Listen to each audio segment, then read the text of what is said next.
நான் கூட இந்த படத்துடைய தயாரிப்பு நிறுவனம் ஒரு குடும்பத்துடைய சார்புடைய நிறுவனம், படத்தை வெளியீட்டு நிறுவனம் ஒரு குடும்பத்துடைய சார்புடைய நிறுவனம். அப்ப நிச்சயமாக அவங்களுக்கு சாதகமான காட்சிகளை நிறைய இடங்கள்ல வம்படியா திணிச்சிருப்பாங்க அப்படின்னு பார்த்தா ஒரே ஒரு இடத்துல அண்ணா கலைஞர் ரெஃபரன்ஸ் இருக்கு.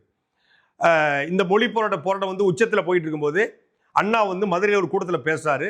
அப்போ பேசும்போது அவர் கைது செய்யப்படுறாரு. அதன் தொடர்ச்சியாக அதை பிரிண்ட் பண்றாரு சுடரொலி அப்படிங்கிற பேர்ல முரசொலி, அது சுடரொலி மாத்திருக்காங்க. கலைஞர் வந்து பிரிண்ட் பண்ண 2 வரையுமே காவல்துறை கைது பண்ணி பாளையங்கோட்டை ஜெயிலுக்கு கொண்டு போவாங்க அப்படின்னு சொல்லி அழைச்சிட்டு போறாங்க. அந்த ஒரே ஒரு காட்சி. அப்புறம் இறுதி காட்சியில அண்ணா வந்து சட்டசபையில் அவர் பேசுற மாதிரி ஒரு காட்சி இருக்கு. 2 தவிர்த்துட்டு அண்ணாதுரை வரக்கூடிய காட்சிகள் படத்துல இல்ல, உள்ள நீக்கப்பட்டுச்சு அப்படின்னு தெரியல.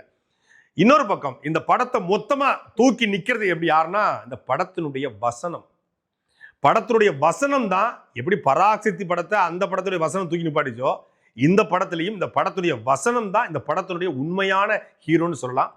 அவ்வளவு யதார்த்தமான வசனங்களை அதாவது சாதாரண மனிதனுக்கு அந்த வசனத்தை கடத்தணும். ஒரு திணிப்போ ஒரு பிரச்சார நடி இருந்துடக்கூடாது.